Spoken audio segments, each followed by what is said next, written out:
The terminal at John F. Kennedy International Airport hummed with the usual Friday evening chaos, rolling luggage, shrieking children, the distant echo of gate announcements bleeding into one another like watercolors in rain.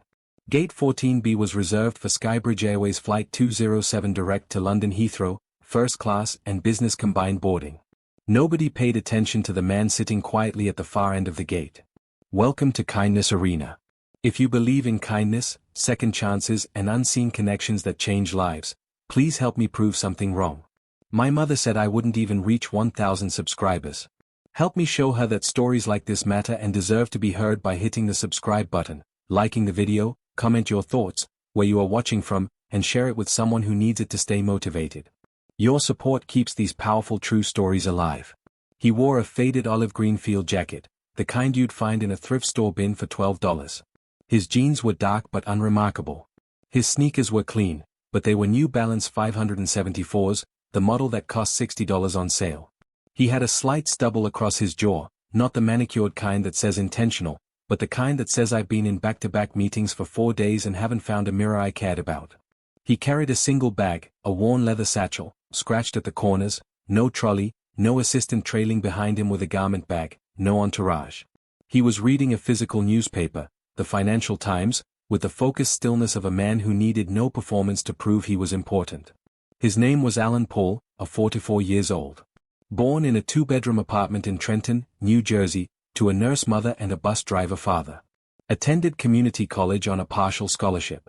Built his first company, a small logistics software firm from the kitchen table of his first apartment at 22, eating ramen 3 nights a week because he'd reinvested every dollar back into the business. He sold that company at 29 for $41 million. He built 3 more. He sold 2 of them. He kept the third and turned it into Vertex Capital Group, a privately held investment conglomerate with stakes in real estate, fintech, pharmaceutical distribution, and aviation infrastructure. Among his portfolio companies sat a 9.7% equity stake in Skybridge Airways, enough to make him the second largest individual shareholder in the airline, behind only its publicly traded institutional funds. Alan Paul owned a piece of every seat on the plane he was about to board. He just didn't look like it, and that, it would turn out, was the problem. The gate agent called for first-class passengers, a calm, almost reverential announcement. The kind that makes economy passengers look up from their phones with a particular cocktail of envy and resignation. Alan folded his newspaper, tucked it under his arm, picked up his satchel, and joined the short, well-dressed queue. Around him, passengers wore tailored coats and carried carry-ons that cost more than some people's monthly rent. A woman ahead of him wore sunglasses inside the international signal of I am someone. A man in a pinstripe suit spoke loudly into his phone about a merger. Alan said nothing. He simply waited his turn, handed the gate agent his boarding pass, printed on regular paper, not even a mobile upgrade, and walked down the jet bridge with the unhurried calm of someone who had absolutely nothing to prove. His seat was 1A, the best seat on the plane. He settled in, placed his satchel at his feet, and opened his newspaper again. The cabin crew for Flight 207 was led by Senior Flight Attendant Monica Reyes, a woman of 11 years with the airline, whose professionalism had somewhere along the way curdled into a particular kind of snobbery that only emerges when someone has spent too long deciding which passengers deserve warmth. She had a hierarchy. She'd never written it down, but it existed in her head with the clarity of a published document. Passengers who looked first class got first-class service. Passengers who looked confused about how they got here got managed. When Monica came through the cabin doing her pre-departure sweep and saw Alan in 1A in his field jacket and sneakers, reading a paper newspaper, she paused. She looked at the seat number, she looked at him, she looked at the seat number again. She didn't say anything, but her jaw tightened slightly, and she moved on. The second member of the crew, Attendant Derek Solis, 26, 2 years with the airline, was more openly vocal, at least within earshot of his colleagues. As he passed through the first-class galley before takeoff, he leaned toward the third attendant, Sandra Ottawa, and muttered, "Who let the maintenance guy sit in 1A?" Sandra, to her credit, said nothing. Derek laughed quietly at his own joke. 40 minutes into the flight, the Atlantic dark outside the windows, the first-class cabin settled into its rhythm. Champagne, hot towels. The rustle of menus. Alan declined the champagne politely. He was working his laptop now open, his reading glasses on, scrolling through a quarterly report from one of his portfolio companies. He asked for still water. Monica brought the water with a smile that stopped precisely at the social minimum required of her job. Then came the meal service. First class on Skybridge Flight 207 offered 3 main courses: pan-seared salmon with lemon caper butter, a beef tenderloin with truffle mash, or a roasted vegetable tart for vegetarians. There was also a pre-meal amuse-bouche, a small plate of smoked salmon blinis with creme fraiche, offered to every first-class passenger before the main course arrived. Every passenger got the blinis, every passenger except Alan Paul. Monica moved through the cabin with the small elegant plates, placing them before each passenger with a fluid grace. She reached row 1. She placed the blinis in front of the passenger in 1B, a woman in a cashmere turtleneck who hadn't looked up from her iPad. She skipped 1A entirely. Alan looked up from his laptop. "Excuse me," he said, his voice calm and without aggression. "I didn't receive the starter." Monica turned back.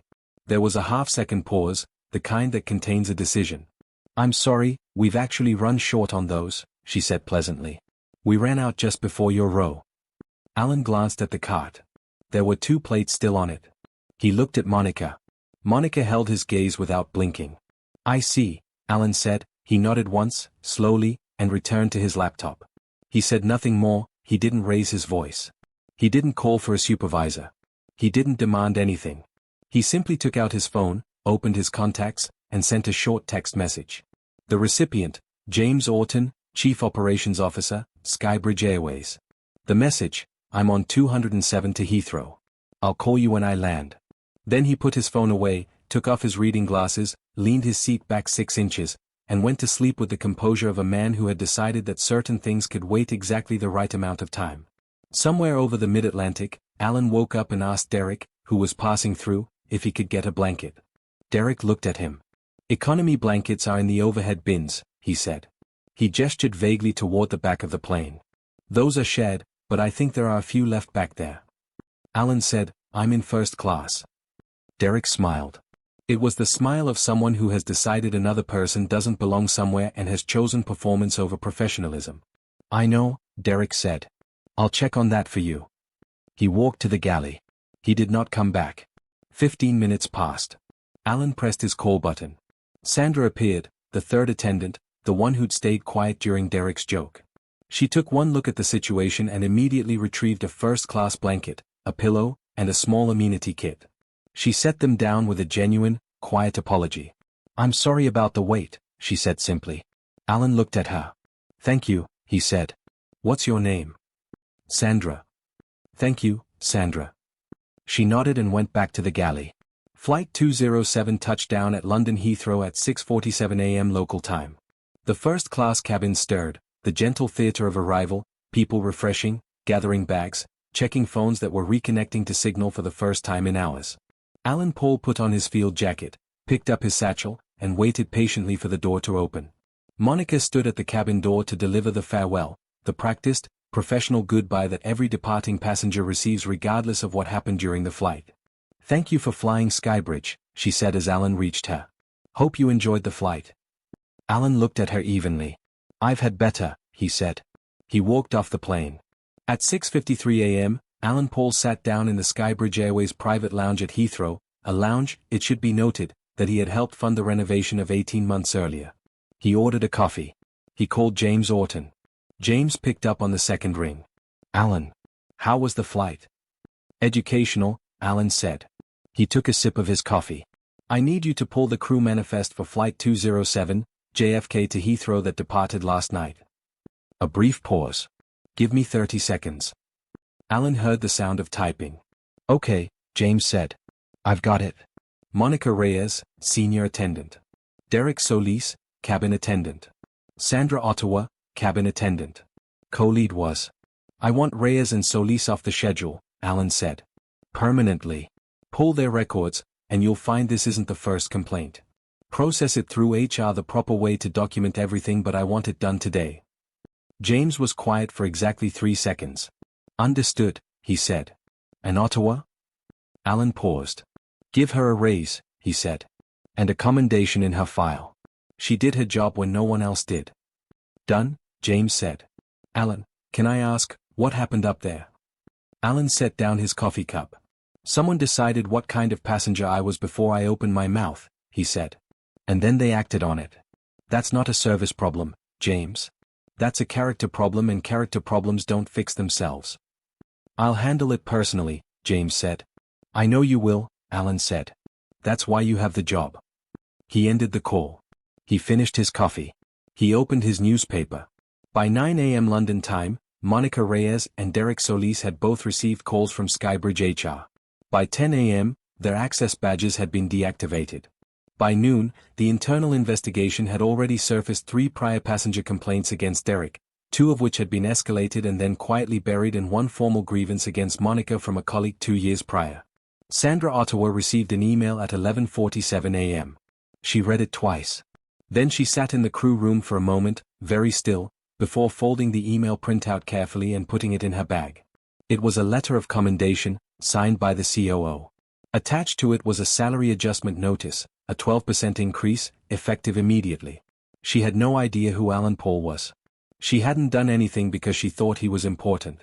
She had simply done the right thing because it was the right thing to do. Which, as it turned out, was the rarest luxury of all, rarer than champagne at 30,000 feet, rarer than truffle mash and lemon caper butter and cashmere blankets and leather seats that recline into beds. The man in the worn jacket already knew that. He'd known it since Trenton. Never mistake quietness for powerlessness. The most dangerous rivers run deep and still. If this story touched your heart, if it reminded you that kindness is never wasted and that even a broken path can lead to beautiful places and change of lives, please like this video, share it with someone who needs a little hope today, and subscribe to Kindness Arena because your support keeps stories like this alive and spreading. Tell us in the comment what you would have done differently if you were millionaire Alan Paul. Would you have let the crew members know who you are mid-air? Or has a stranger's kindness ever changed your life in ways you didn't expect? Would love to hear your story.